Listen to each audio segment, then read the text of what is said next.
cris des marchands ambulants du vieux Paris.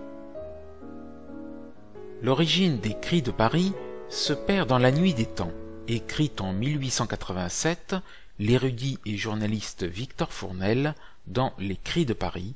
passionné par l'histoire de la capitale à laquelle il consacra plusieurs ouvrages.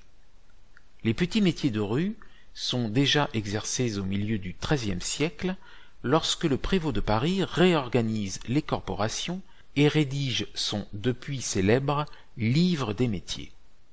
Au moins dès cette époque, et jusqu'à la fin du XIXe siècle, le vieux Paris bruissait depuis l'aube jusqu'à la nuit tombée de la réclame lancée à tue-tête par les marchands ambulants, dont les slogans proférés à grands cris pittoresques longtemps pallièrent l'absence de moyens de publicité tels que gazettes et prospectus.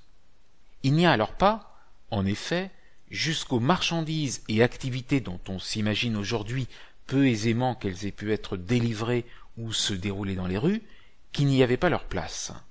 Dans cette enfance de l'art, les industries les plus simples se décomposaient souvent en parties innombrables. Chacune avait son colporteur spécial, et celui-ci proclamait sa marchandise avec une assourdissante et interminable loquacité, explique Victor Fournel.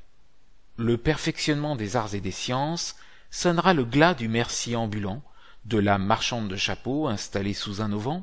de l'allumeur de réverbères établi au milieu de la rue pour nettoyer les vitres de la lanterne descendue à portée de la main, du colporteur d'almanach, du crieur de vin, du marchand de café, du vinaigrier, du marchand de rubans, du décrotteur, de la marchande de plaisir, du porteur d'eau et de tant d'autres figures qui, aujourd'hui, nous apparaîtraient comme singulières,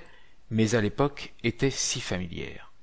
L'esprit de spéculation, la vapeur, l'invention de nouveaux métiers, l'accroissement des fortunes et l'association des capitaux ont permis de réunir et de fondre en faisceau des myriades de métiers ambulants qui, maintenant, attendent à domicile le chaland qu'ils allaient provoquer autrefois, écrit encore Victor Fournel, voici un siècle et demi.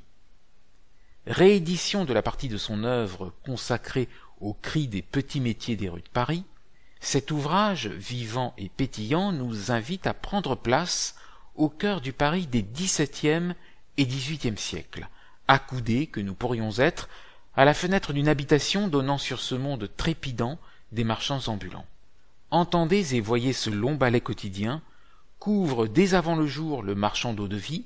entonnant un ronflant la vie, à un sou le petit verre, ou encore un à la bonne eau-de-vie pour réjouir le cœur, vers les 4 heures du matin, et que referment assez avant dans la nuit le marchand d'oubli, hantant les artères de Paris à l'heure de plus en plus tardive du souper,